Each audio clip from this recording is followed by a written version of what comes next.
monde, aujourd'hui je vais vous parler de SCP-007, la planète abdominale, de classe Euclide. Voici à quoi ressemble ce SCP. 007 se trouve dans une cavité au niveau de l'abdomen d'un homme de peau claire de 176 cm de haut. Il semble physiquement avoir environ 25 ans même s'il dit en avoir 28. Il prétend avoir un nom mais aucune trace correspondant à son identité n'a pu être trouvée. La plus grande partie de son abdomen est absente et il n'a pas l'air d'en souffrir.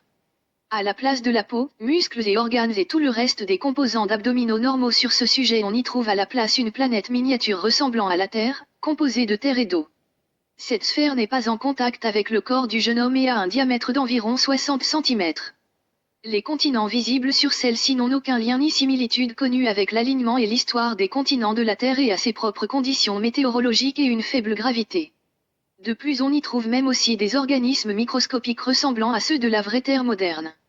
En tout, des espèces avec de l'intelligence ont pu être observées mais il n'y a toujours pas encore eu de contact ni de communication qui ont été faits avec.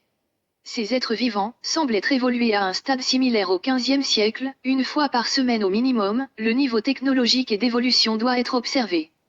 Le jeune homme a déjà été vu en train de manger, de plus on ne sait pas ce que deviennent ces aliments bien qu'il n'a pas besoin de manger ni de boire, et on ne sait pas ce que deviennent ces aliments une fois avalés car les organes de son abdomen ne sont pas présents en raison de 007.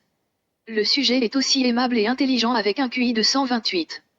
De plus de façon hebdomadaire un docteur vient jouer aux échecs avec lui, durant ces parties sa santé mentale est à la fois évaluée.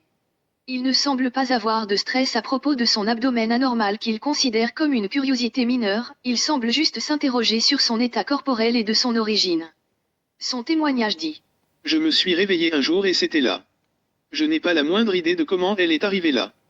Il a également fourni un numéro de sécurité sociale et de permis de conduire pour qu'il soit vérifié au dossier connu suite à sa demande mais aucun de ces numéros n'avait encore été attribué. Procédure de confinement.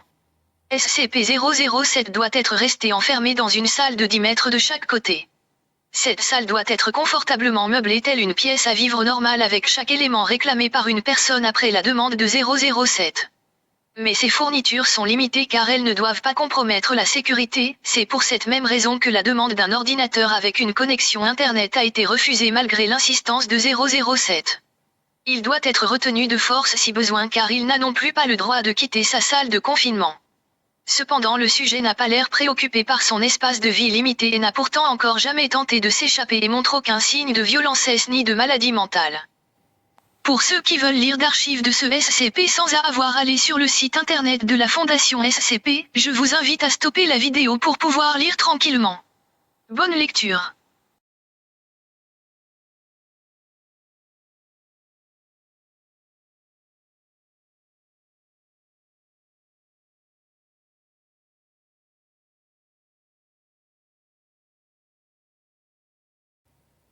Donc la prochaine fois que vous vous réveillerez faites attention car un jour peut être qu'une planète replacera une partie de vous pour toujours et la Fondation vous gardera.